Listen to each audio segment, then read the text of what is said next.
Now, Greensboro police say a motorcycle driver is dead following a crash on West Friendly Avenue. This happened last night. We're told Paul Chambers III was on his motorcycle traveling west on Friendly Avenue when he was hit by an SUV making a left turn onto King Georgia Drive.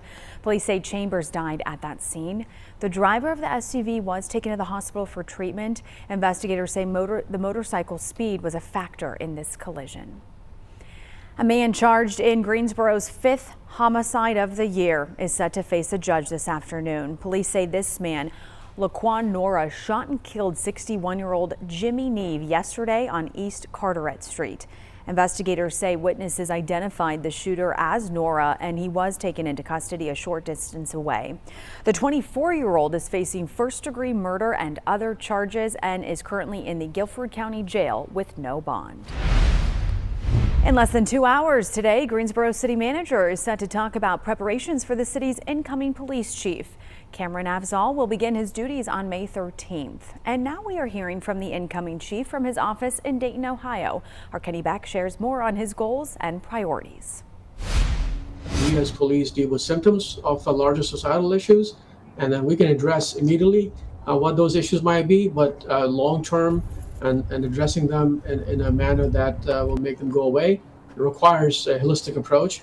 Cameron Afzal has 35 years of experience in law enforcement, including the last 9 as a police chief. He's worked in D.C., Virginia, Colorado, and Ohio, but was born in Pakistan and moved to the States with his family when he was 15. We came from a country that was really not a democratic country. It is now.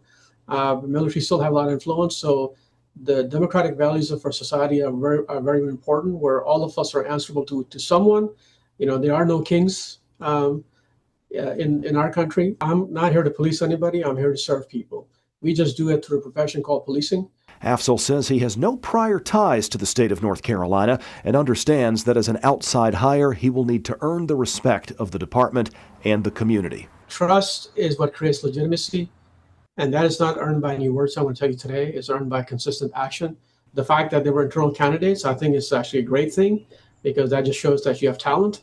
During our conversation, he also talked about his sense of humor and appreciation for the GPD's sometimes snarky X account. I make fun of myself more than anybody else, and I make fun of firefighters. Sorry, firefighters. I love them. You know, who else gets to sleep on the job and get paid for it, right? I'm a little jealous, actually, for that. So humor is actually a great thing. I think it disarms us. It kind of brings us level down. And I think it's just a great way to connect people, especially the generation, the younger generation. I don't know if Facebook is the right decade. I think old farts like me are the ones on Facebook, but I think social media is definitely a tool that we should be utilizing. Our thanks to Kenny Beck for that report. And Greensboro City Manager Trey Davis will speak about the incoming police chief at 2 o'clock today. Afzal's first official day as police chief is May 13th. He is succeeding John Thompson, who retired in February.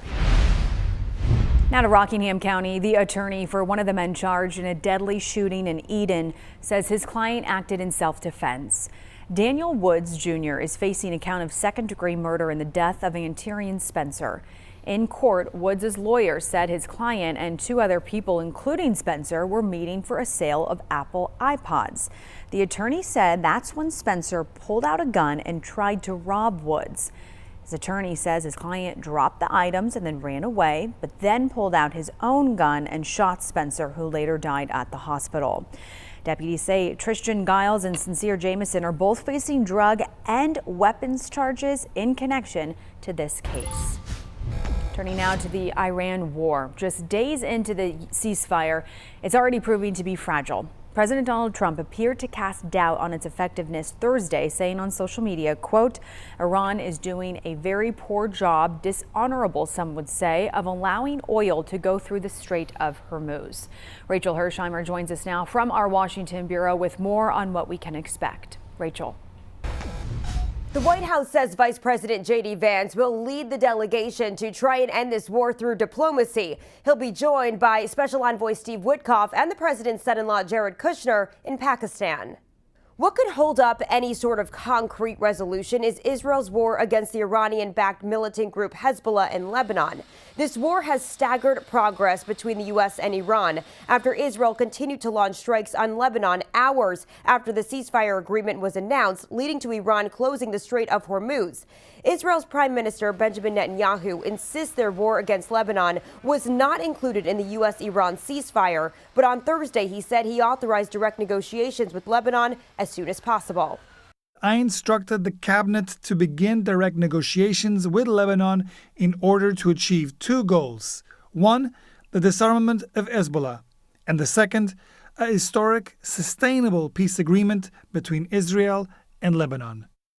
The Strait of Hormuz is experiencing significantly less traffic. According to the data firm Kepler, 4 tankers and 3 carriers crossed the strait on Thursday, bringing the total number of ships passing through since the U.S.-Iran ceasefire to at least 12. It is important to note other ships not transmitting their locations may have passed through as well.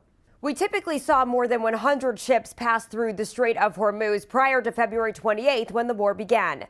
In Washington, Rachel Hersheimer, WXII 12 News. Covering Forsyth County, teachers and students at 2 different schools held walk-in protests this morning. More staff, no cuts! More staff, no cuts! Members of the Forsyth County Association of Educators gathered before the school bell rung outside Walkertown Middle to bring attention to how state funding and current tax breaks are impacting public schools. Earlier this week, members of the association met with members of the Winston-Salem Forsyth County School Board to discuss funding priorities for the upcoming school year. We come to work every day because we do love our kids, but we are tired. We're having to do more than ever because we have less staff. And later in the morning, a similar walk-in was held at Mount Tabor High School. That event was led by students.